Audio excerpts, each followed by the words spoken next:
So you just copied what Simon said? Yeah, very much. Hi, I'm Sarah Byrne and you're listening to Bears Beyond the Gate.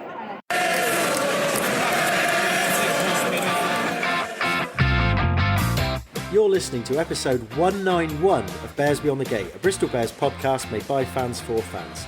This week we focus purely on the Bristol Bears women after they successfully reached the PWR playoff semi-final last weekend and have been rewarded with an away fixture against Gloucester-Hartpury at the newly branded Queen's Home next Sunday the 2nd of March at 3 p.m.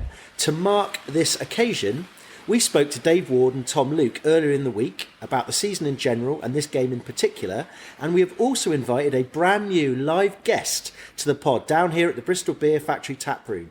Dual season ticket holder Kate McCoy, who has been following the fortunes of both teams this season and seasons before. We talk about some of the issues that the interview with Dave and Tom raised, as well as giving our thoughts on our chances in the semi-final. I'm Pete and I'm joined by Miles and Kate for a cheeky beer and a bit of rugby banter. Well, Kate, you are you're in the hot seat actually, because Lee, unfortunately, the Lee seat, because unfortunately Lee can't be with us tonight. I don't think he's got the hump because you're here. I think it's more the case, unfortunately, he's got man flu again. So poor old Lee is not feeling so good. So you're in Lee's seat. I don't know how it feels. It feels like big shoes to fill. Big shoes to fill, but thank you very much for inviting me down. It's always a pleasure, and of course Miles and me have been following the women's game quite a lot this season, having kind of started a bit last season, and really got to know a bit more. But we're not massive experts, and of course you've been, I understand, been a season ticket holder for the women and the men for quite a while. So I don't know. I thought it'd give you an opportunity to sell us your credentials. Well, thanks Pete and Miles for inviting me on. So yeah, I moved to Bristol 8 years ago and was a season ticket holder from literally the first game I went to go and see the men play. Went to see the Gloucester game at Ashton Gate, hooked, bought season cards for the men literally the day after. And then when the women were offering season cards about 2 or 3 years ago, went and was like, absolutely going to get, these are the absolutely entertaining, fantastic games to watch. And so for the women, I've been following them for about 4 years, and dual season card holder. Brilliant. Well, we're really pleased to have you, because I feel that we do need a little bit of extra expertise, don't we, Miles? Yeah, we need some expertise that's not from Withywood. No, that's right. But, you guys do a good job, right? Kate ticks that box massively. Massively. Well, look, let's crack on, because we've got this interview that we're going to listen to as well with Dave and Tom. But before we do, just a quick diversion to Ashton Gate and the England A game that happened this afternoon. It was pretty poor weather. It was England A against Ireland A. It was played earlier today, but we did have 2 Bears in the England A team. George Kloska started as tight head, and Gabriel Ogre came on as hooker. Miles, you braved the weather. I watched it on Rugby Pass TV. So what were your thoughts of the game? Yeah, you're softy. I mean, fans might be able to hear the rain on the ceiling of the tent-like structure in this evening. It was much like that this afternoon, to be honest with you. A very encouraging 9,500 fans braved the weather, unlike you, Pete, this afternoon, to watch, England A and Ireland A. And I guess we're briefly talking about it, because as you're absolutely right, George Kloska started, and I thought he had a pretty good performance, to be honest with you. Pretty solid scrum, some young shoulders upon him, but he did well, he carried well, and Gabriel Ogre came on, who was his normal lively self. I mean, the set piece was not great, but the conditions were pretty horrendous on either side. But I think both players attributed themselves really well. Final score was 28-12 to England A. It was a good, fast, free-flowing rugby from both sides. I mean, first half was great, a bit dull in the middle, but then some great tries at the end. And I might also mention another Bristol Bears cameo performance from our own Harry Byrne, who sadly, it was a cameo because he was on for 10 minutes before he collided with one of his own players, and then subsequently failed a HIA and didn't return to the field. So it's probably a good job we've got another 3-4 weeks till the return of the Premiership for him to recover from that. But a cold, wet, thoroughly enjoyable afternoon. You do raise a question there, because you know that some listeners know that we do like sometimes to talk about the language of sport. And last week we went quite deep on rugby cliches. Yeah. But I'm just thinking, like, what a cameo. Like, is there a certain time limit for a cameo? Because do you know what I mean? Because he was literally had one massive kick. Yeah. By the way, wasn't it? A huge kick, clearance kick or penalty, and then that was it. And I mean, is that a cameo? I don't really know if there's anything. What's less than a cameo? Was it a fleeting appearance? Maybe. I don't know, Flash, Kate. What do you think? In the pan. A flash. A flash in the pan from Harry Byrne. I mean, he was well strapped up from his injuries we've seen, but he looked good, looked lively, as we've seen him play in the last sort of month or so. And let's hope that he undergoes the protocols and is back and can get training very, very quickly. Yeah. I mean, since, as some Norsey listeners will know, that since the last pod we have, his brother has signed for Gloucester, for Gloucester, and there has been some chat about, should we offer him a bit more than just a loan contract? And if he's sort of, fourth in the pecking order at Leinster, but we'll see. I don't know. Did you see any of that game at all, Kate? I didn't, but we were chatting before, and Miles said that Steve Borthwick was in the crowd. Yeah, well, I mean, I was up in the glorious Lansdowne stand because of the comfy seats, no wind up there, and right behind me, the Duchess pointed out there was Steve Borthwick, Bill Sweeney, RFU chairman, and Pat Lamb and Sean Marsden were up there in the comm section. Obviously, all keeping an eye on England and Bristol players. So fair play. I mean, my only comment I'd make from watching most of the first half and some of the second half is that it was a very different sort of game plan that England were playing. They were like running, passing, stuff like that. Yeah. There was not a lot of kicking. And actually, I did think this is quite interesting. Well, the wind was horrendous. Yeah. I mean, poor old Jack Van Portfleet. He tried a few kicks, but he just played quite well back though, against him. He was captaining, so he played pretty well. I mean, the only thing I would say on the back of this is that should there have been maybe more Bears included? And obviously, Gabsy Bitoy and Joe Batley played in the first England A game against Australia A, but obviously are now injured. But I don't know, Kate. I mean, what do you think? Were there any Bears that you think should perhaps have been in that? I wonder why Fitz Harding is never on the list there. I don't understand. He's an absolutely immense player in my opinion, and he performs well. He's young, but he's captained the Bears amazingly well. He's absolutely, and he's never on the list there. I think James Dunn's another one. I mean, I know Hugh Tizard is a good lock, but I don't really see what Hugh Tizard offers more than perhaps James Dunn does, and but maybe it's just a lot of competition. Maybe these boys just got to keep working hard. Joe Owen's another one. I think absolutely. Yeah. These are Premiership players. Yeah. So we'll see. Hopefully, it's good that they have the England A thing going on. Hopefully, the next time there's one, or maybe even the summer tour, we might get a few surprises. It's great. It's down Ashton Gate. I mean, there are people behind me who travel down from London. There were some Leinster supporters there, so really it just highlights the great stadium that we've got in Bristol. Yeah, and it was good to see George Kloska get recognition because he's made that step now to Premiership, and I thought he looked good. And Tighthead is a great place to be good at because keep warm.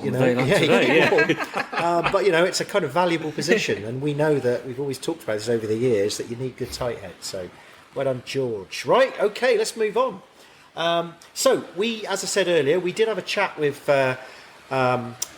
Dave Ward and Tom Luke, who are the coaching package, as they said, the full package at Bears Women, and we caught up with them earlier in the week to have a really good chat with them.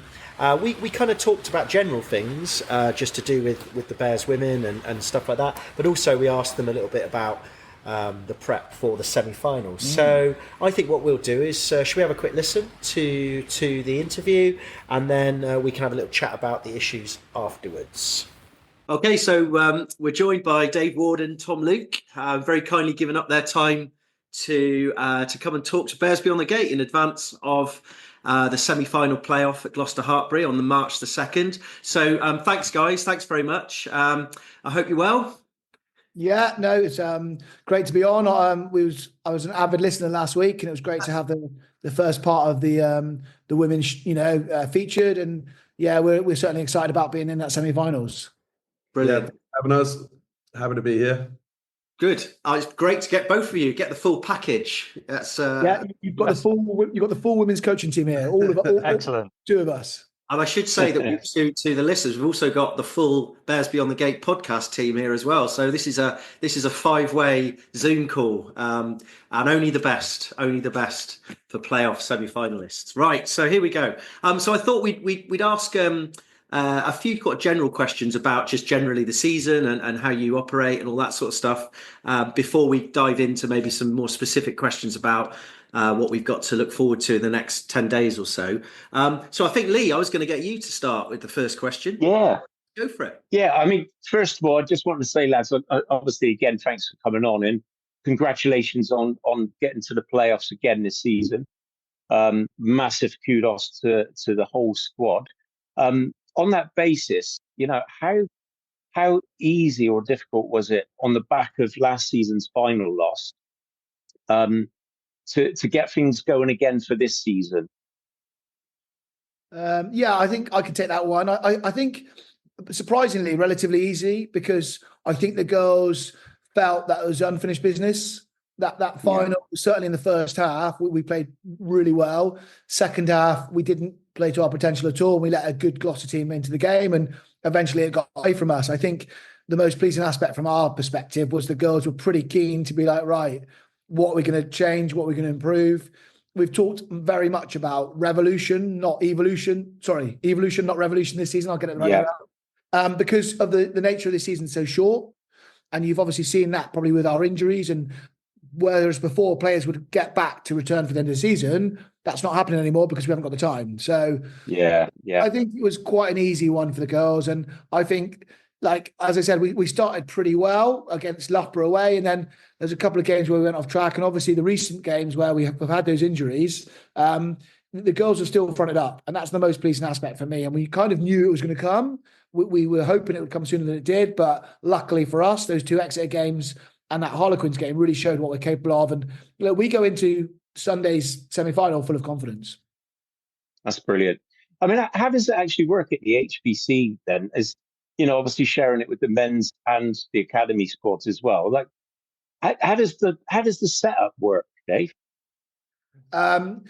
So I suppose when I first got the job here, one of the, obviously my interview was Pat Lamb. Pat Lamb did the interviews for the women's job because that falls under his remit. He's my line manager essentially. So the first thing we did is work out when the men's schedule is, and then work out when we could put our schedule. So we train Monday, Tuesday, Thursdays. We're quite religious with that schedule because the girls, obviously, half of the girls are volunteer players and they have to work around that schedule. So even on a Friday or a Sunday game, we keep the same schedule. And basically, wherever the boys are, we aren't, and they're in the gym and we're on the pitch, or they're on the pitch and we're in the gym. Our day obviously starts a lot later as well because we're an evening schedule mainly. Our main body of our session will start at 7 o'clock at night. And you won't find many men's players hanging around the building at 7 o'clock at night. They're all home by about 3 o'clock. So I think from that perspective, it works really well.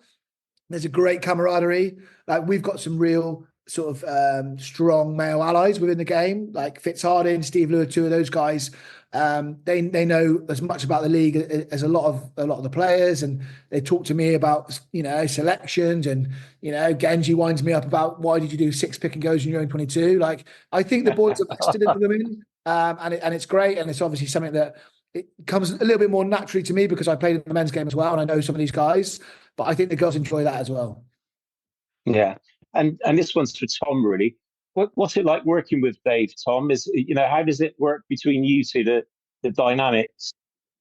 Well, so Dave and I played together at Cornish Pirates sort of back 2011 to 2013. So we'd known each other for a while before that. I played together at Bedford for a very short time as well. So we'd known each other a long time. And coming into it, well, I won't speak for Dave, he can speak for himself, but I think one of the reasons he asked me in the first place was because he knew that he knows me, and he knows that I won't just sit by and I won't be sort of walked over. I'll challenge if I feel like there needs to be challenge. And I think, fortunately, like, what we found out really early on was our rugby views are really aligned anyway, with very little effort. We've had a very similar sort of rugby upbringing, albeit we had quite different playing careers in the end. But our actual sort of rugby upbringing and the things that we've loved about sport and the sport of rugby growing up have been really similar. So we both have a very similar outlook on the game. we kind of approach the game mentally quite similarly, and so there's very rarely friction. But then on the occasion when I don't agree, I'll say so, and Dave's the same with me, and we never really leave anything unsaid. And once we exit the office, we're completely aligned all the time. So, like, I'd say that's probably the key to it. We work side by side every hour, every day, and it's worked pretty well for us so far in 4 years. So yeah. That's brilliant. It sounds a bit like us at Bearsby on the Gate. We're there's quite a lot of friction between us, but we always manage to work around it. So it's good. And obviously on match days and like behind the scenes, if you've got your own kind of set agendas, like I guess because you've worked with each other for such a long time, it just works seamlessly. You have your own kind of set rules, and that's how it works. Yeah, I think it's very much a feel thing as well. Like, so sometimes I'll have the last word or Tom will have the last word. I mean, truth be told, the players aren't listening to me or Tom before a game as much as I think I'm giving Churchillian speeches. They're like, can this guy get out now so we can get changed? So like, with the greatest respect, I think, like I said, we go a lot on feel. We go a lot on the occasion. Like, we both lead both attack and defence, which I think is quite unusual for a coaching team. We both do kind of everything, but it means we're both engaged the whole time. And we kind of like that. And the girls respond really well to that. And some players will naturally migrate towards me, and then some will naturally migrate towards Tom. And it doesn't really just mean backs and forwards, and I think that's quite key as well. We balance those relationships, and I get on better with some of the backs than I do the others, like just by proxy and all that sort of stuff. And I think as a squad, we're really, really close, but it's quite nice to have, and me and Tom we're two quite different characters. Like we're quite similar, but then we're very different. Like I'm always early and Tom's is always late, which is again, just one of the little things, I suppose, about our characters to show how different we are. And I suppose it's quite nice for the girls to have that person. If they want maybe a shoulder or an arm, they'll go to Tom. If they want a joke or some harsh criticism, they'll come to me. So brilliant. Can I just add something? Because I was just thinking about match days at Shaftesbury Park, because me and Miles went down and watched the Lightning game, and we were kind of just standing in front of you two, and you're quite exposed there as coaches. You've got people just sat right next to you, people going past to get a pint, and I noticed that you were on the laptop, and then Tom, you were shouting stuff. I could hear you shouting things on the pitch, and then in the second half, when the water goes on, I can see you talking. I'm just kind of interested that. How do you work match days? And then when you played the few games at Ashton Gate, does that change the sort of the process a little bit more? Well, we're a bit more protected at Ashton Gate. People can't hear us as much, which is good. I mean, it speaks to the growth of the women's game. And in our first year or two, like Dave and I are pretty vociferous coaches. Like we shout a lot. We're in the game from minute 1 to minute 80, and it's our coaching style anyway, is to give a lot of live feedback, and we kind of coach in game in the same way. When we arrived, every stadium, more or less, the maximum we'd have in there was maybe like 500-600 people, and so you could hear every word we would say. And our safeguard officer would be like, "Can you please tone down the swearing?" and things like that. So now we're in Ashton Gate. There's 9,000 people in there. No one can hear what we say. It's great, but like it's so a lot more has to go through the radio, and then naturally those messages become a little more succinct and a little more specific and useful, probably. So yeah, that's kind of helped us a little bit. But yeah, Shaftesbury Park is an interesting one. Mostly we'll try and go through the radio, but then we've got the nuclear option when we need it. I can just bellow out an instruction because they're only about 5 meters away. But yeah, that's kind of how we roll up there. Oh, interesting. Right, Miles, you got a couple, I think. Yeah, brilliant. Thanks very much. So, chaps, obviously, not many teams in the league, and you play each other twice. I mean, and we're focusing on the next game, as we know, is a tough Gloucester-Hartpury. How much time do you spend analysing the specific opposition, as opposed to perhaps focusing on purely your game plan? It's a really good question, Miles, because like I definitely spend a lot of time watching rugby. I'll try and watch every game in the Premiership every weekend. So even if we're not playing trail finals for the next 4 weeks, I'll watch trail finals versus Leicester like I did last week.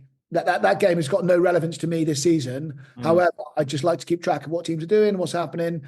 I do sometimes go a little bit sort of 50-50 in terms of 50% on them, 50% on us.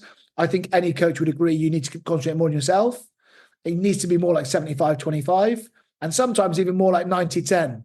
And I think we probably got that balance wrong a couple of times. Well, like any coaches, we brought it back to kind of our values and our staples and our basics.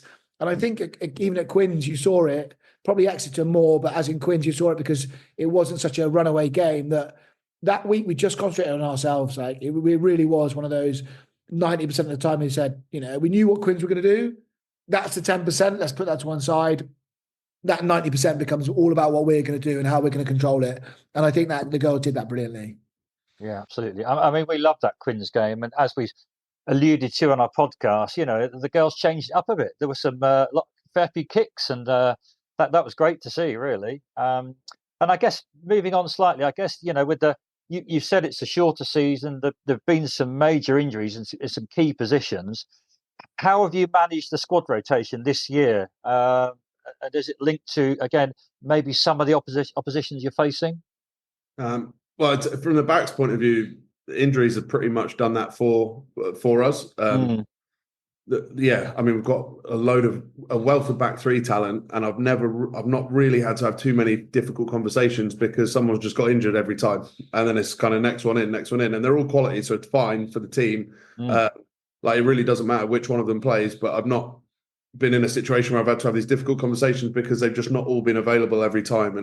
And so yeah, in terms of rotation, it's kind of been done for us by injury, but we wouldn't. I would say in an ideal world, that's not really what you want. You'd rather be having some tricky conversations, like hopefully we're going to have this week, where you a lot more players available, and you're having to really do some soul searching and find your best 15 and 23 for the weekend. But yeah, the injuries have been tough. We've had a world-class backline in the physio room for big parts of the season.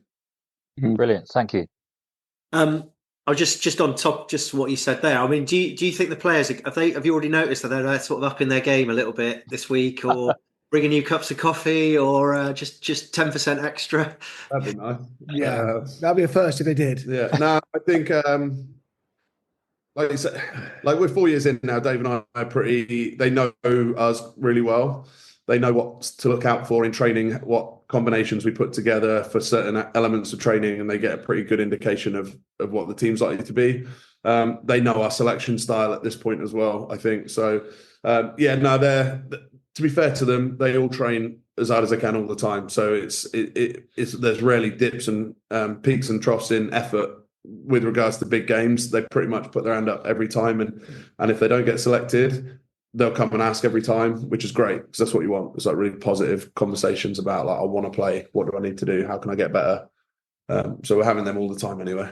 That sounds. I mean, fans will love to hear that. That's the sort of thing. Yeah, they're all working together. I got a couple. So I went to the recent. There was a Bears. There was a Bears fan forum, season ticket forum at Ashton Gate with Pat and also Geffin Watts and John Barnes. And Geffin Watts did a really interesting presentation about recruitment for the men, essentially, about how they track players and try and tracking players that fit into the Bears way.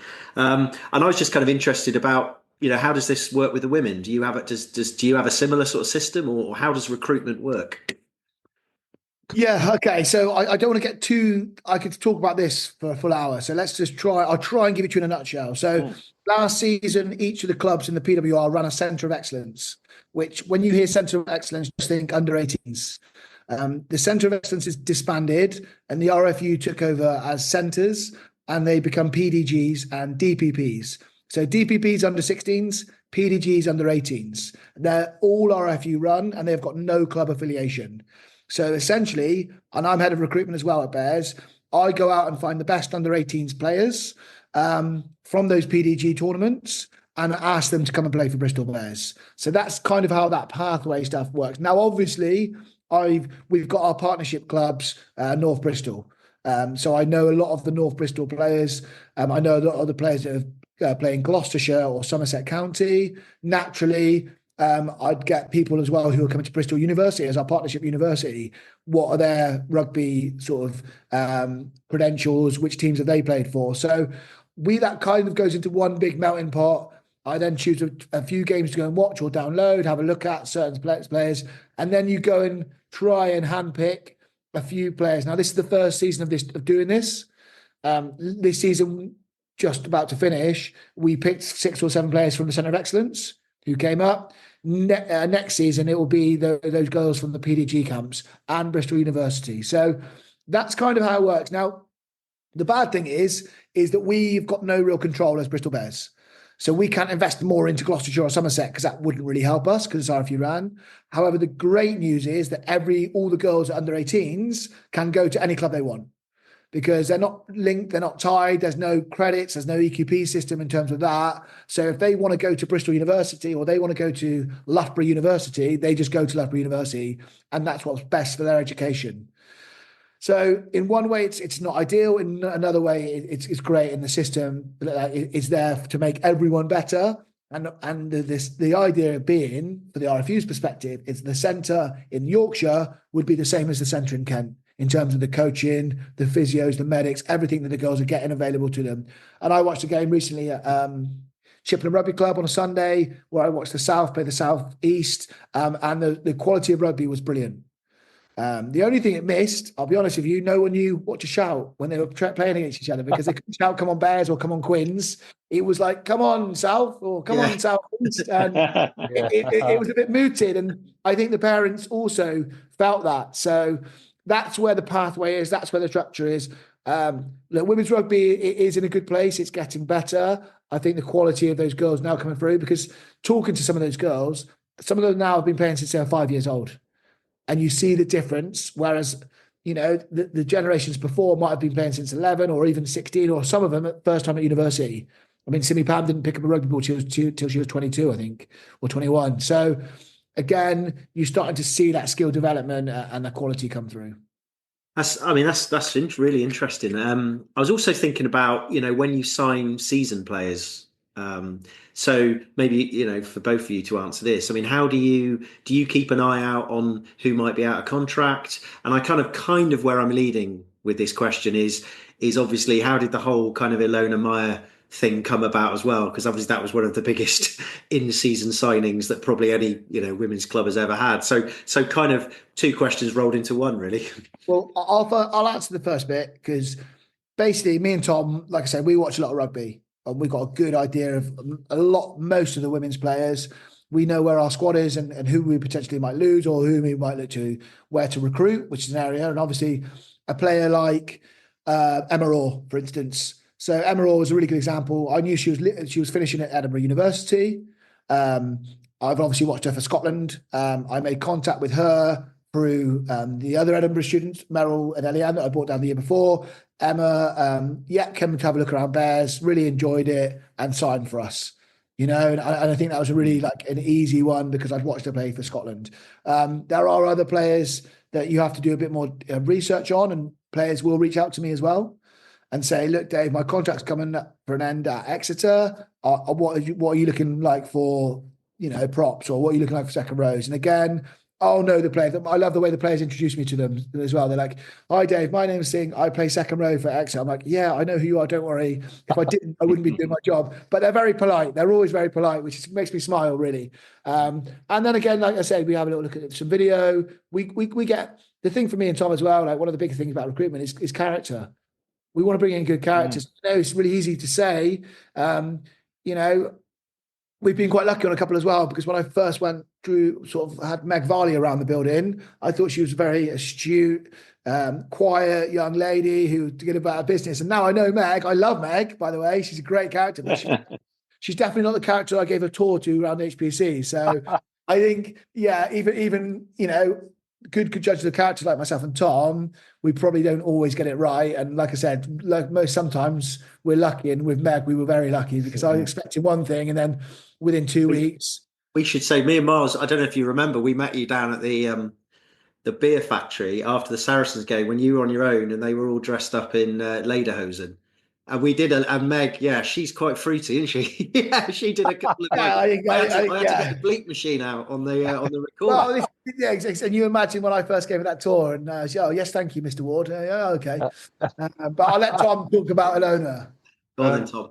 Yeah, well, with Ilona, it was slightly different. I reached out to. I was watching the Olympics like everybody else. I was watching the Sevens, and I was watching Ilona's social media just blow up, and I thought she's probably going to want. I just had a little thought through what her likely next steps were post Olympics, and I thought if she's going to continue to build on the stardom that she's gaining through the Sevens, she's probably going to want to star in a World Cup. And then I was like, well, I should drop her a message. And I thought, that's stupid. She's hanging out with Snoop Dogg. Why would she want a message from me? Thought, well, actually, why wouldn't she? Because if she's going to play 15s, there's nowhere, in our opinion, there's not many places better in the world to do it than at HPC here with the players she'd be playing alongside and the amount of effort and development that we put into a 15s game. So I sent her a message. It wasn't read, unsurprisingly, because there's 3 million people trying to do the same. So I had to be a little bit inventive and find a mutual contact that the message would pop up. And I asked, I don't know if I should tell you who it was, but I asked them to send a message on my behalf, and that was read. And then the dialogue started, and then sort of one thing led to another. And after lots of calls with Ilona, her family, her representatives, we managed to get it over the line. A fair bit of hustling from me and Dave to figure out how to get her a visa when she didn't qualify for one. But what I will say for Dave and I is probably our greatest strength is our hustle. Has to be quite a lot. So it was, no is, if someone says no, you can't do something, it's generally that we take that as the start of a conversation rather than the end. And we're like, okay, well, let's see. Because if we think it's right for the program, if we think it's right for the game, like we're going to really go and explore every single avenue possible until we've got a really definitive no. Luckily we kept going and we didn't find that definitive no, and it came across. So, and it's been brilliant. I was going to say, I mean, from the kind of outside looking in, it was a kind of really weird sort of, for all the sort of male middle-aged fans like us, pretending that we'd heard of her and stuff like this. It was interesting to watch the whole process come out, and it, from our perspective, it seems to have worked really well. I mean, she seems to have contributed really well to the team. I mean, did you find it difficult to kind of balance that whole, the rugby thing, which was very much what it's all about, but of course the whole, the whole social media? Was it difficult, or has it been difficult to marry those two things together? Well, I think, like, to be honest, I think it's an interesting conversation to have about the fact, like, the rugby thing being the main thing. It wasn't really. For us, if we're going to be a sustainable program, we need to engage a greater number of supporters to reinvest in our sport, be that through coming to games, buying merchandise, whatever. And if you go into an arena and say, like, here's women's rugby, here's men's rugby, we want all the men's rugby fans to love women's rugby, and then you put the two products side by side, that's going to be a real tough sell. The men are struggling to sell the game themselves at the moment and turn that into a really successful commercial venture. So women's rugby is different. It is a different sport in a lot of ways. And so asking people that have watched men's rugby and love men's rugby, that love high speed collisions and things like that, to come and watch women's rugby, which is probably a bit more, I'm not going to say skill based as in they've got a higher skill, but it relies more on skill, a bit more finesse, more ball in play, things like that. That's going to be a tough sell. We need to engage a new crowd. And what we saw with Ilona, exactly to your point, a lot of middle-aged men, rugby fans, didn't know who she was, but 8 million other people did. And so they're the people. We're like, okay, let's go and get them and have them. They've fallen in love with a person that happens to be an exceptional rugby player. So let's go and give them another 35 people that are exceptional people and exceptional rugby players, and get them to fall in love with them as well, and see if we can generate that support base and a different kind of way of financing our program. So whilst it wasn't about the rugby initially, the rugby, as all things with Ilona, has been a huge bonus in the fact she is an elite rugby player and she contributes to our elite rugby program on field by merit. And if she didn't have any followers, she'd still be a really valuable member of our squad. So that bit was kind of a bonus, but the driver was one to change the way women's rugby teams do things a little bit. Brilliant. So That's great. It's good to hear. We'll go to a few specific questions just to kind of finish off. So we kind of done it in a symmetrical thing. So I'm going to ask my two now. So I get 4 in a row, and then the boys will come in afterwards. So I was just thinking about that Loughborough Lightning game because, say, me and Miles were down there, and it was quite a disappointing result. Clearly, it was a second half didn't go that well, obviously. I was just kind of thinking, Dave, one for you really is like how were you feeling after that game? Because you must have felt kind of frustrated or a bit kind of annoyed that it's not going to be quite as straightforward to get to the playoffs. And as a result of that, did you change the game plan for Quins a little bit? Because I felt watching it, because I did watch it on YouTube, and we kicked, like, I think Kira and Holly kicked sort of 3 or 4 times within the first 8 minutes. One of them was a 50-22 that we then scored. I think Phoebe Murray scored that try off. And it just seemed to me that and they were saying on comms actually that Quins had kind of assumed you were going to be playing out a little bit more and had left quite a lot of space. And I just wonder if that was a very specific plan that had come together. Yeah, it's funny, isn't it? Because the answer in short is no. Like, I think we've got a very clear way of the way we play, and a lot of people are like, "Oh, they need to kick more. They need to kick more." We will kick more, like against Quins, when the opportunity is there. And Quins presented us a lot of space in the first 10, 15 minutes. And then guess what happened for the following 20 minutes? They didn't. They started putting 2 and 3 back and offering us different pitches, hence why we held onto the ball a little bit longer. We got the penalties, moved us at the pitch, and we scored Alicia's try. And I think I was pretty dejected after the Loughborough game, I can't lie. And luckily, Tom was there and he said, just go and watch the game before you go mental. Like, just go and watch the game and watch it and see how good we were. And see how many opportunities we left out there. Because the other thing is the stats come through on Sunday, and I always wake up early to get the stats. And I'm like, I couldn't believe our statistics after that game. Like how we've lost that game. More defenders beaten, more passes, more line breaks, more entries into the 22. All the things that you'd want from a game of rugby, we just couldn't score at the end of it. So yes, like I get what you're saying. Has it been deliberate?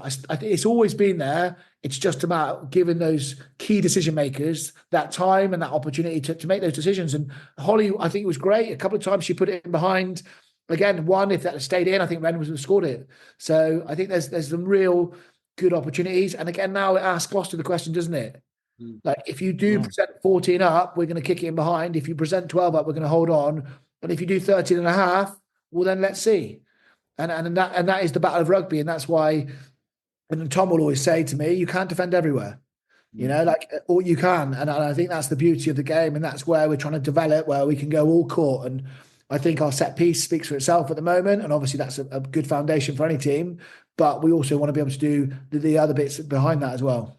Oh, that's brilliant. Well, that kind of leads on to my last question from me is obviously the bye system's worked out quite well for us in the sense that you've now got a longer time to prepare for the semi than Gloucester have. And I mean, my question to you really is what has your process been up to this point, and how, I know I saw that they were all down the wave the other week, weren't they? And I don't know, were you there? I didn't see you in a wetsuit there. But... I was there, but I was there on a watching basis. Yeah, I was just making sure that everyone was all right. From inside the building with a hot cup of tea. Yeah, exactly. That sounds more up my alley. So I guess what I'm trying to say is, like, what have you been doing in the time you've had, and how are you going to sort of ramp it up next week? Because obviously it's a Sunday 3 p.m, so it's kind of an extended week as well, and that's kind of interesting. So yeah, so and also I guess there's no one around at the HBC. I suppose all the men have disappeared, have they? So you've got a bit more time and space. Yeah. So this week, it's that fine line, isn't it? We've come off the back of 7 games in a row, which is unprecedented for the women's programme. That never really happened. So Monday was an off day. Tuesday, some of the daytime girls played a bit of paddle. So shout out to Paddle for All in Lockleys, because they provided some great facilities for us there. And then all of a sudden, like you say, we turned our attention to Gloucester on Tuesday. We'll train today as well. It's a very fine line between prepping too early, but obviously making sure we absolutely use this week as well, which other teams haven't got. And I think the Sunday game doesn't worry us at all. Like the Sunday was Saracen's semi-final last year. I think that was on a Sunday. So that doesn't worry us at all. It's about making sure that when we do get to Sunday, we're ready. And we've not played the game on Tuesday or Thursday, to be honest, because if we like, I think everyone, like you say, there'll be a bit more pep in the step next week. Everyone will know what's coming, and obviously Gloucester are the strong favourites, like really strong favourites. They're top of the league. I think they've lost 3 games all season, and one of those was a pretty close game at home to Exeter when all the internationals were away. So yeah, it's going to be a really tough ask for us, but one obviously we fancy, and we're going to give it our all. Well, Miles, I realised I nicked one of your questions there. Oh, that's all right, Pete. The 3 Anyway, p.m. on a Sunday thing. that's okay. But yeah, Another quick question. So obviously we put this out on Monday morning, and we've got to look forward to the game away. I just want to know if you two have got a sort of a message you can give to the fans, including us, because Pete and I are going with our daughters. We'll be travelling up to Gloucester on that Sunday. And if you could just pep up the game and what we can expect. Yeah, well, I mean, Queen's home, as it's been kindly. Yeah, we saw that. It's a great stadium anyway to go and play. The Gloucester fans are typically pretty loud. It would be great for us to fill up at least half of Queen's home with the Bristol fans that have been turning out in force for us. We've been really lucky this season. The crowds have just got better and better and better, and the girls are really used to running out in front of 5,000, 6,000, 7,000 people now. So years gone by, it might be away semi-finals. They're going to have loads of supporters there. Now it's more the better. Like, we're well used to playing in front of those big crowds, and the more people that can make the journey up from Bristol, the happier we'll be. But there's a great train line straight into the middle. So a 5-minute walk from the train station to King's Home. So it's pretty easy to get up there. Yeah, and I think what I will say as well to the fans, like, we noticed you at the Stoop. We absolutely noticed, and I say the players. The players said after the game that they could hear the Bristol fans louder than the Quins fans at one point, which again is testament to our support and what we're doing. And look, I get a few people might be there as well to watch Ilona, which is fine. As long as they're cheering for Bristol, we're on board with that. And like, as I said, the girls came off absolutely buzzing after that game, and it was great. And all of a sudden, that Saturday result comes through, and we can look forward to another semi-final. Yeah, brilliant. I mean, I think the support has been, you're right, been growing week after week after week. And you know, Pete and I have loved coming to the games, and we're up at Gloucester again for the men's game, so we've got a little sort of pre-visit 4 weeks in advance to sort of enjoy. So yeah, I think I would encourage all fans to come along that Sunday, and it should be a great game. You've got a fan that's got a drum, whereas I don't think the men get someone with a drum as well. She's like hardcore, apparently. She comes up from Cornwall or something, I heard. But anyway, right, Lee, you've been really patient. That's your turn to get off. It's very unlike me as well, fellas. But actually, I did have a couple of questions to finish, but as per usual, I've just binned them. Yeah. And I just wanted to say, actually, how refreshing it's been to have you guys on board today. I love the brutal honesty that you've come up with. You've admitted to making some mistakes, which is, I mean, sometimes as coaches, you could be like politicians and we don't know too much, and we don't hear too much. And I've loved it. It's been like a breath of fresh air, in all fairness. And that's to both of you. You can see the rapport that you've both got is going to bode well for us going into the semis. And also, Tom, I wanted to say, we all know rugby union is kind of, it needs left field thinking, doesn't it? I think across the men and women's game. And I've loved listening to you, like saying about how you've brought Ilona in. And I think that's exactly what we need, across the sphere really is left thinking people. And I just think that's brilliant how you've done that. Yeah, thank you. Like, that's what we're about here. Like, obviously just to give you the politician bit quickly, our whole group is about inspiring our community through rugby success. But for us, like, and we say this all the time, there's no prize money for winning the PWR. So rugby success for us means maybe 1,000 people coming to their first rugby game and then coming back for a second game because they've had a moment that's inspired them or someone on the field that's inspired them. So, like, if we can do that through personalities like Ilona, like, just as a side note, we tried to sign, I sent a message out prior to this. There's a earlier iteration of this plan which involved Fury the Gladiator, Jodie Ounsley. And so I texted her on the Thursday, I think it was, seeing what she was doing for this coming season, I think it was. and she announced her retirement from rugby on the Saturday, and I took it a little bit personally, I'll be honest. But so yeah, the first one didn't go so well. The second one's gone a lot better. But yeah, like you say, we've got to start thinking differently. We need to support those people that are willing to put their hard-earned money to rugby teams and their community. We can't just expect them to do it all. We need to support them as well and make it even more robust and even more sustainable for the future. So I think hopefully we're leading the way with that. I can say collectively, I mean, you guys do inspire us. The lads have seen the women's team lots this season, and the lot of your absolute credit to the Bears shirt, and we really do appreciate it. No, thank you very much. Thank you, gents. Well, I think that sounds like a good place to finish, isn't it? Finish on a high. So absolutely, we do say again, appreciate you giving up your time, and I hope it all goes well in the next week or so, and you get everybody purring like Ferraris or whatever, so that when we see you next Sunday, we get the result that we want. But I guess if we don't get the result we want, it will be a great game. But fingers crossed. So yeah, thanks again, guys. Really, really appreciate it. Yeah, thank you, chaps. Really good. Yeah, cheers, fellas. So there we go. So as we said, massive thanks to Dave and Tom for giving up the time. They were obviously in the office when they did it. You can't really see that on obviously an audio pod, but they were in the office. They were all branded up in their Bears gear. And they we were so sort of grateful for them to being so open and honest about all the work they do with the team. So, Miles, it was about half an hour interview, covered quite a lot of ground. We'd actually done a bit of prep in that one. We thought up some sort of questions, and we shared them around between us, didn't we? I mean, what's your sort? You could have the first hit out. Yeah. What's your general I think thought? We also had to do a bit of research, more research about the Bristol Bears women's squad, didn't we? We probably, because we just don't know a lot about them. I loved their honesty, and their openness to speak to some sort of amateur podcasters like us three, and it was fantastic, really. The bit about the recruitment of Ilona Maher, etc. And what's really interesting is you're right. We have no idea how they recruit other girls and women into the Premiership squad. I mean, that was a bit of an eye-opener, and as Dave had described, it's changed and become under the sort of RFU remit in the last couple of years. And he's right. It's a bit of a free-for-all. We assume that you can just, I don't know. You assume a bit like the men's player, you can just throw money and attract a player. But it's very apparent that's just not the case, is it?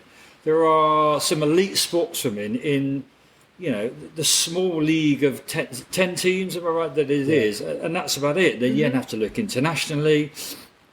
And I guess off the back of that, he was suggesting that he went to the RFU training games and pick coaches. And one thing we might gain from Ilona Maher having been here for 3 or 4 months is suddenly the profile of Bristol Bears women has surely risen massively. Oh yeah. And if there's girls out there who are thinking, well, what I want to go to university or a club I want to play at, I mean, I don't know. Surely that's going to have some sort of influence. I mean, this absolute superstar is suddenly playing for Bristol Bears. What is it they've got that attracted her? They might have listened to this podcast and realised that Tom Luke sort of blagged his way in, to be honest with you, and did some fantastic research on her next play.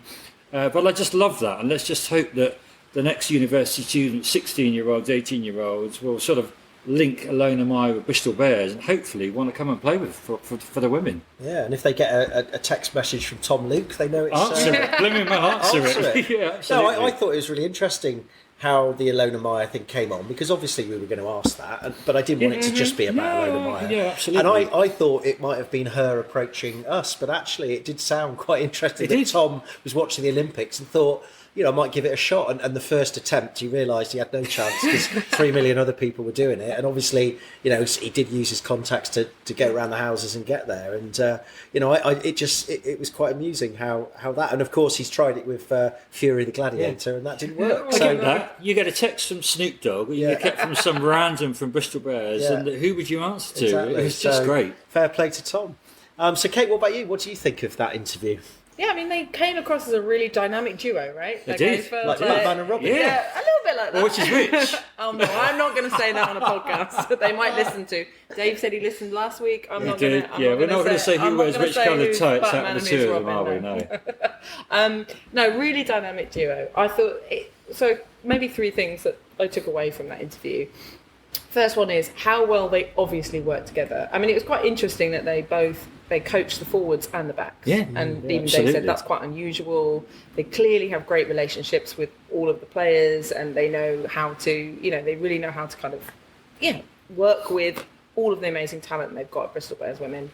I think another thing that really struck me was building on what you said, Miles, just kind of, they're looking at women and young women playing now that they might recruit into Bristol Bears Women who have first played rugby when they were 5 years old. And Dave said, Simi Pam, for example, who's my favourite player, no favourites here, but Simi Pam is my favourite player, she first touched a rugby ball when she was 21 or 22. I thought, that's wild. She's like this incredible athlete, incredible rugby player.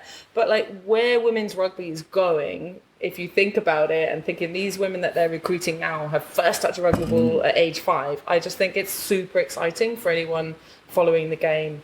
And I think maybe the third thing that really struck me from the interview was kind of like, where this is all going. The Ilona Maher story is incredible, but it can bring nothing but positives to the game. And it is a different product. I just thought it was so interesting the way that Tom Luke was talking about, look, it's absolutely fantastic that we've got people that are already loving the men's game and are coming to watch the women's game, and actually would probably put myself in that. I first started watching rugby, watching the men's rugby, watching England men playing, but it's amazing that their thinking was, okay, well, how do we get those 8 million people that follow Ilona Maher on social media to engage with this sport? Because we have to think differently.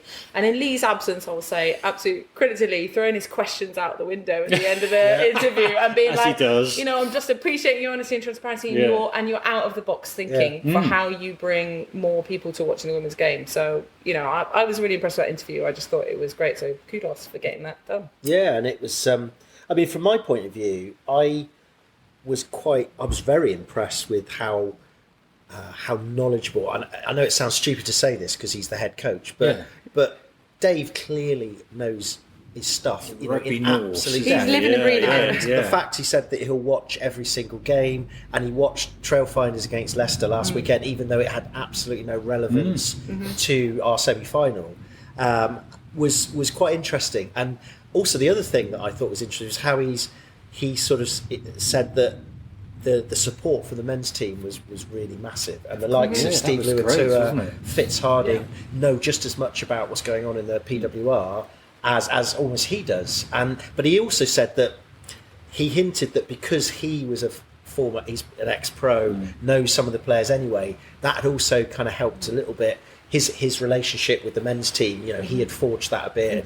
Genji was joking about how many pick and goes they were doing and stuff like that. And I just thought that bodes quite well for the whole club, because we have been told and sold this idea of cohesion and integration and alignment. And I think it was just, there's no reason to not believe that, but it was just really good to hear how they've fitted it in, and how in his interview with Pat, he said that I want to know when when the men are training, so we can fit in our schedule, so that the whole thing. Because I have heard from a couple of actually players that we spoke to who played at other clubs, is that there is a big division between the men's and the women's teams. So I think that's really, really good. So that was something that I took from it, was just how kind of knowledgeable Dave was. Just to add to that, on the Allies kind of perspective, I'm regular at Shaftesbury Park, so I've seen you two there particularly a lot, and you do see men's players there. I've seen Stephen Luatua there, I've seen Fitz there. They are there to support. The Bristol, that sort of one Bristol Bears kind of vibe is really you do see that at the games, and I think that's fantastic to see in practice. It's all very well saying that in your social media, but actually, if you see it in practice as a fan, you're there as well, and I think that's incredible. I think it's been great that the game itself, by chances or not, as it were, has sucked the likes of Ilona Maher in, and we're under no illusion she's going to be leaving at the end of the season. But the legacy she's left behind is a spotlight on women's rugby. We've been to quite a few games since she's arrived, a couple before she arrived, and the crowd sizes have been great. Now, you take her out of Bristol Bears at the end of the season, and the squad are going to play no less a game of rugby. Let's face it, they've been a phenomenal side, really entertaining to watch.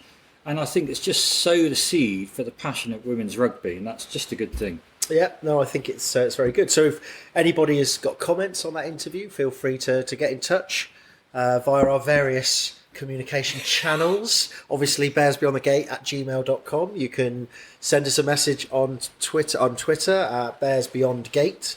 Then also there's our burgeoning Instagram account, which... When does burgeoning become successful? Successful, it's a good point, I think actually. you've got some good followers, right? No. I think we've got some good do. followers. We did, Yeah. as you rightly point out, as I know because you listened last week, is we listed the roll call. There you go. of You had a followers. roll call. I guess we can forget numbers. It's the importance It is. of the Quality, listeners, not isn't it? quantity. Thank you very much. And, there you go. hopefully on the back of this we might get a few more. Yeah. So, and of course, we'd like to get a few of the maybe a few of the 8 million. But that would be nice. Yeah. Anyway, let's move on. So, of course, this is all leading up to the fact that I wouldn't say by the skin of our teeth, but it was a bit tense. But in the end, it was okay that we managed to get into playoff semi-final, which, let's be honest, I think is what is a minimum requirement for a team like the Bears now. I think so, despite the resurgence of Harlequins this season, which kind of made it a 5-horse race. Yeah. And unfortunately for Exeter, they're the ones that missed out in the end.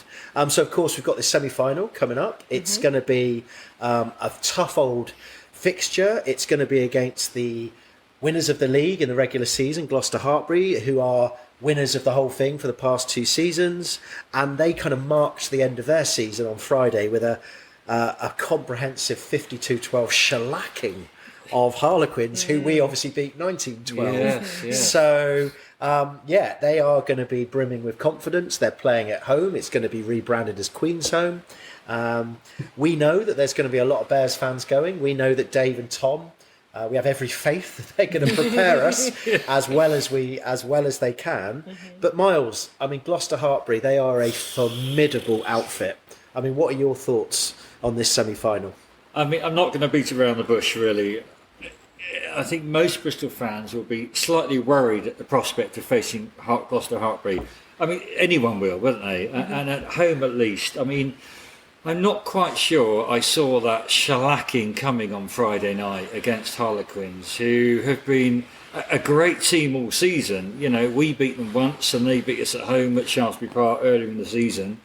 I just didn't see that coming. It is adding another layer of a slight worry, should I say. Players that you're worried about in their team? Well, they're number 15. There was a sort of number 15 playoff on Friday night. You've got Emma Singh for Gloucester-Hartpury, and Ellie Kildan, Red Rose, who's World Player of the Year last year.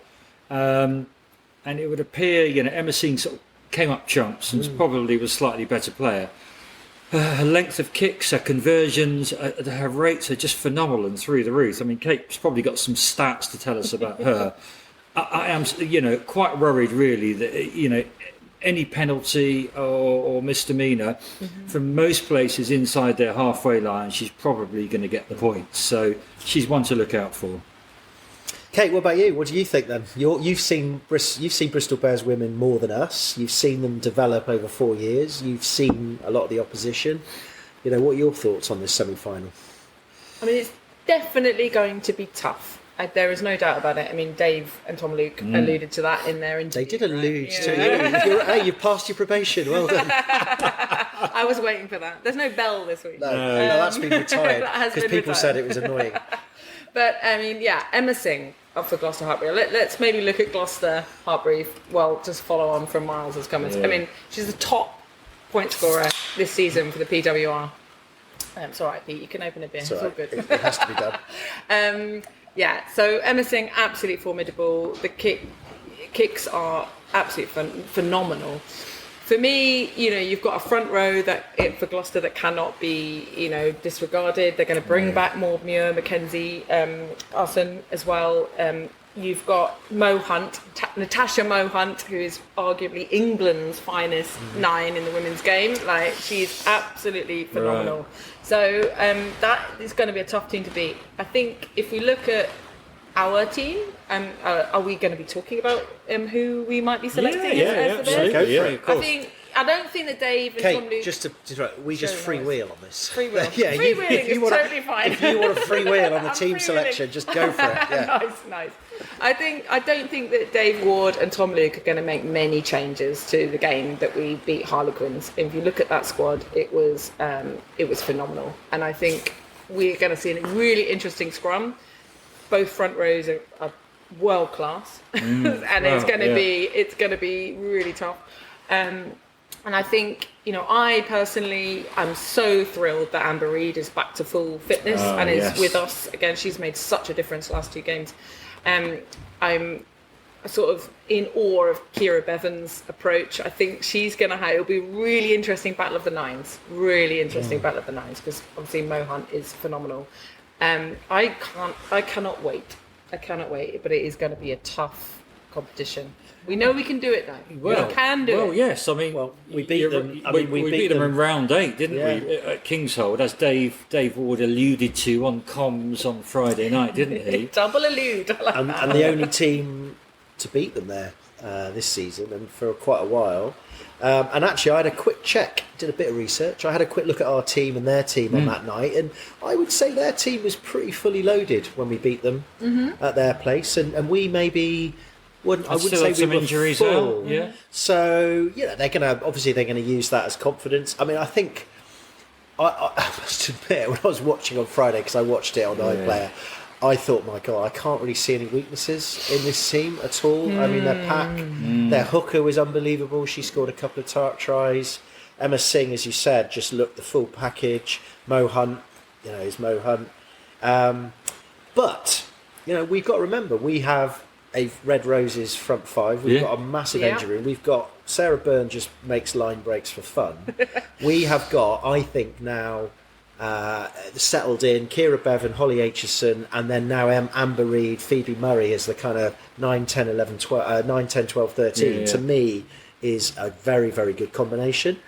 And we have, we have rapido wingers. Either that will start Renika Bonner. We've got Ilona Maher, who's going to give that physicality, and then we've got Millie David. Presumably, will be on the bench, I would imagine, to come in the second half. I just think we have to believe in ourselves. I think our forwards can rumble if they need to, but we can also play the Bears' way. I just think we're going to have a great game. We're going to have to be accurate. I think we're going to have to be clever. I think, like against Harlequins, they kicked a little bit early on because they realised there was a lot of space. Now, Gloucester may have watched that. They may shut down that space. We don't know. But I think, we just have to back ourselves. And if we win, we win. And I think we know that there's going to be a lot of fans there. I think they're going to be absolutely. And I think Dave said in the interview how amazed they were at how many fans, or how many fans there were at Quinn's on the Friday night, cheering, that they could hear them. That really lifted them. So I really think that it's a cliche, but it's almost like the fans will be the 24th member of the squad next Sunday. And let's not deny, this is a lot easier to get to than the Stoop. Well, absolutely. And as Tom said, it's a very easy train ride. Well, it's 5 he was minutes giving walk. logistical tips, wasn't he? Can I just say that currently us 3 have got tickets for next Sunday's game. Pete and I haven't booked our train yet. We've just sort of got to work around our family. I mean, just to add to that, really, I think you're right. It's going to be a tough old gig, and Bristol's defence has just got to massively step up. A couple of stats. I mean, we beat them away at Kingsholm earlier in the season, and Bristol then had 58% possession against 42. Now, we watched that slightly uncomfortable return visit from Gloucester, didn't we? Yeah. Where they beat us 40-17 with only 41% possession. No. So you can see they're an amazing attacking team. And against Quins, that shellacking on Friday night, they just picked it with 51% possession, but they had 18 visits to the 22 versus Quins only 6, and got 8 tries off the back of that. So that it scares me somewhat that the minute they're in the 22, they are a dominating side and they generally get over the line. Red zone Yeah, beats, red aren't zone they? efficiency is great. Just And, something I remember from that game at Ashton Gate, because that was Ilona Maher's Debut, she wasn't came it? on. Yeah, absolutely. But do you remember what happened in the second half? We were okay we were competing quite well, but the second half, do you remember what happened in that? You were there, Miles, weren't you? I was watching on telly on that, or might be there. They had I think their sub came on, I cannot remember her name. She won about 4 turnovers in a row. She was a jackal queen. Right. And we lost the breakdown in the second half. So I think that's clearly something.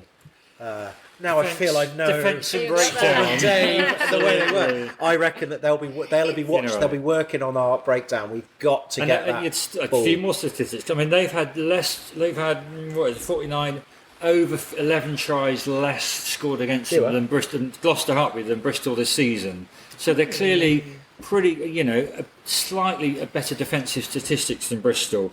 I mean, tries for 89 Bristol, Hartpury 90, so we're both very good attacking teams, but on the defensively, slightly more Bristol. So we've got to just turn up the defence on next Sunday. And I think in the interview, I agree with that. And I think in the interview with Dave and Tom Luke, you talked a little bit with them about the kind of like the gameplay and like, are we kicking more? Are we doing, how? But Dave was kind of like, the decision makers in the squad are going to look and see what needs to be done. But now Gloucester-Hartpury are going to be thinking, well, actually, we've seen them do what they did in the first 10 minutes of what it was in Harlequins, and we know how they usually play. So how are they going to front up to Bristol? And I think that's kind of clever psychological kind of battle there. It's like, how is Sean Lynn, the coach of Gloucester-Hartpury, how is he preparing his team to face Bristol when you can see that they can switch it up? And if they're if we're on form and really kind of focused and on fire, I believe we can do it. I'm an optimist, but I believe we can do it. Well, I think you have to. So, Kate, team selection. Do you see anything different from the Harlequins game? If injury isn't an issue, then no. I personally don't. Miles? No, I don't think so. I think we've got to a stage in the season where the injuries have come back. I mean, Dave suggested it's a very short season, and the players we've seen come back are available for selection, aren't they? Yeah. The finishes, the bench was great last week, wasn't it? And it fitted the sort of mould. I cannot see a need to change up the team sheet for next week. No, I think to me it looked like it's pretty well balanced. I think they'll keep Ilona on the wing. Because of physicality, but also she's an important part of the whole project. Yeah, and I think Millie David will probably. I think you've got a little speedster on the bench, haven't you? If you need to at the end. I mean, they're playing, like Shaftesbury Park. It's on a fast 4G pitch, isn't it? Up at Gloucester. So if the weather gods are on our side, it should be a fast, free-flowing game. Okay, let's do. Look, we don't do this very often. Actually, we kind of gave up doing it because we just kind of got bored of it because we never got it right. But we're going to do. And also, it's almost a meaningless thing. But I think because this is a semi-final playoff, we need to go for some predictions. So, Kate, we're going to start with you. All right. What's your let's assume as you said, the result prediction is a Bristol win. Yes. I think we're all agreeing that, aren't we, everyone? Well, I don't know. We'll see. We've got to back our own team, Okay. surely. So what's your score prediction then, Kate? So I've gone with a reverse of the final last year where we lost to Gloucester-Hartpury. I'm saying that it's going to be a 36-24 Bears win. Okay, I'm writing this down actually, like Tony used to in the old days. Yeah, he used to write them down and then we'd actually look at it the Pen next and day. paper. Yeah. So Kate's gone 36-24 to Bears. To Bears. Yeah, that's solid. Yeah. So what about you, Miles? So we've got to back them. I mean, it's going to be a tough gig. I think it's going to be tight. I'm going to go 28-26 to Bristol. Yeah, that is going to be nervy. That's not what you Too want. nervous, That's not what you want on a Sunday afternoon, is it? No, absolutely, because points make prizes. No points, you're going home, aren't you? Yeah. Okay, so I'm going to do something slightly, in the absence of actually having any real process for this, I'm going to do something slightly left field, because as Lee said, he likes left field thinking. Chuck away the questions. I'm going to say, we're going to win with the exact same score as we did when we beat them on November. I think we're going to win 19-14. Oh, okay. And I just feel that sometimes in life, sometimes fact is just stranger than fiction. And I just think how weird that would be if we won again 1914. Interesting. With 58% possession. Yeah. I mean, maybe, and if it was 58% possession, then I'd start worrying that there's something. I might actually start like selling my predictions on like Russell Grant. Right, Mystic Meg. Like Russell Grant. I'm more of a Russell Grant. Yeah, you look more like Russell Grant than Mystic Meg. Prescient Pete. Prescient Pete. Just on that note, is Russell Grant? Does he still do that stuff? Horoscope stuff? Is he still alive? I don't know. I don't know. He must be. I mean, that's just another Okay, we've diverted another pod issue. Astrology. Discuss. Anyway, let's move on from that. We like to deal with stats, Miles, don't we? Facts. Yeah. Although, talking about facts, and I know we're not an England pod, but England won on Saturday with every single stat against them. Scotland had every single. So stats, as we know, only provide a framework, don't they? It's nuance that wins the day. So there we go. We've done our predictions. I've made a note of that, and then if we do have a renewal or a follow-up pod, then I can reveal who was the closest. So yeah, that's good. I think we got to finish off now, really, because we've got that interview that was quite long to stick in it. But a couple of things I just wanted to finish off with. That those of you that watched the Gloucester Quins game on Friday will have realised that Dave Ward, our esteemed coach, having warmed up with Where's Bears Beyond the Gate on Thursday, was actually then commentating and punditing for TNT Sports on Friday. And I've got to say, he was brilliant, wasn't he? He was. He had comedy, he had facts, he had, I mean, it's brilliant. He has got a future in punditry. You know, he had to deal with Claire Thomas's cliches. Do you know what, Miles? I did actually wonder, because he said he had listened to last week's one, and we were a little bit like, we weren't rude about it, but we did kind of take the mickey a bit. And then I did wonder if Dave was sat next to her genuinely, and I was thinking those boys had taken, like, did he send? And I started watching it actually at the end of the first half, and I thought she toned down the cliches a little bit. So I did wonder whether Dave had the word. But then the beginning of the second half, she just went full volley of about. And I, to be honest, the more I listen to her, the more I actually quite like it. I think she's an acquired taste, and fair play to her. She's trying to give it a bit of welly and give it a bit more interest. So and I just did wonder whether Dave had thought about that as he was sat next to her. He did. And then the other thing I wanted to point out was that Dave didn't just do the comms. He came back on the pitch, and he obviously got to chat with rugby royalty, Sarah Elgin, or Sarah, sorry. Although he was made to hold the umbrella, I noticed as well. Was he? Yeah, do you not see that? She's got lovely hair to protect. No, he was holding the umbrella. He had to hold the umbrella. But I got to say, his trousers were a bit tight. He was wearing very, very tight jeans, and I do wonder whether Dave hadn't really thought through his wardrobe, and he didn't realise he was going to be on the pitch afterwards. Because normally the pundits, when you watch all the guys that do the TNT, they've all got like white trainers. They've got the kind of nice designer jeans and like a big. I mean, Alan Wynne-Jones on Saturday had this jacket that had these huge kind of flying collar lapels, and I tweeted, and he looked just like Dave Atwood. Wow. And I tweeted out saying, "This is the guy. This is a jacket that screams, give me an Aperol Spritz. Is this the Welsh Dave Atwood?" And Dave Atwood actually replied to it. I won't say what he said, but anyway, let's put it this way: it was a nice relationship while it lasted. But so Dave Ward, I just thought he was so good, and I imagine that come the World Cup, I'd like to think he'll get some sort of punditry gig. And and if he does, if he needs any help to carry his bags or anything like that. He is a natural. So I think on that note, unless you've got anything else you want to add about the semi-final, apart from everyone get a ticket. Get a ticket next Sunday, 3 p.m. at King's Hole. As I said, it's not difficult to get there. It's only a few train stops away. And I think whatever happens, and I do think that Tom made a really good point about the PWR. There's no prize money in the PWR. No. So what it is about building the game, and it's about, and as Tom said, their success is if they get loads of fans to go, win or lose, that is a success for them. We know that they will put out every effort, and as Dave said on Friday on comms, they will leave everything out there on the pitch, and I think it would be a great occasion. Well, can I just say, a success versus last year is getting a couple of old men like you and I, Pete, going to watch Bristol away at Bristol Bears women at semi-final. So if two of us this season Yeah. have made that decision, then it can only And be we're a both great taking thing. our 15-year-old daughters with us. That is great. I just to add to that, I mean, I think the crowd at a women's game is some of the loveliest people I've ever met, and it's a mixed crowd, right? Yeah, like it's absolutely. absolutely a mixed crowd. And I'm a chatty Sally, as I'm sure you two know, because I see you at games quite a lot.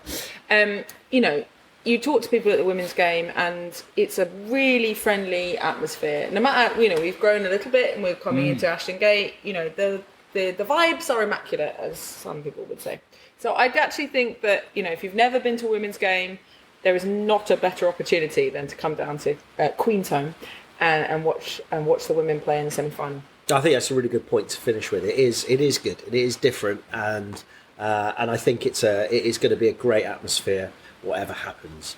So, well, thanks, Kate. We really appreciate you. Thank you very coming much. Thanks for having me, and get well soon, Lee. Yeah, get well soon, Lee. And we're not quite sure when I suppose we probably might try and do a pod next Sunday, because obviously it depends if we get back in time after the game. But we do feel how like many beers, Miles? That's the problem, really, isn't it? Yeah, we'd have to offload our daughters. It could be a tricky. It could be tricky, but I think we'll somehow try and mark our journey there and our experience.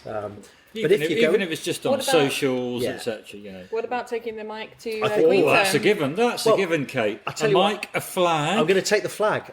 Because the Bears whole Beyond the Gate flag. I keep forgetting to take the flag to places, but the whole point of the flag was it's an away. You take them to away Away games, games, don't you? yeah. And I think I'm going to try and get I'm going to take some cable ties as well. I'm going to try and get the flag like Why permanent not? somewhere, so we try and get it on the telly. I mean, we're in a seated Fantastic. area. We're going to Yeah. block off any fire exits with our flag if it's all possible. So if you see us down there with a flag, give us a wave, give us a Yeah. hello, and we will take the recorder, get some Sound bites. sound bites. if We can. might package it together. But on that note, I think we better go. Thanks for listening. Thanks again, Kate. Cheers, Miles. No problem. Everyone stay safe. Hopefully see a lot of you next Sunday. And everyone, Up the Bears!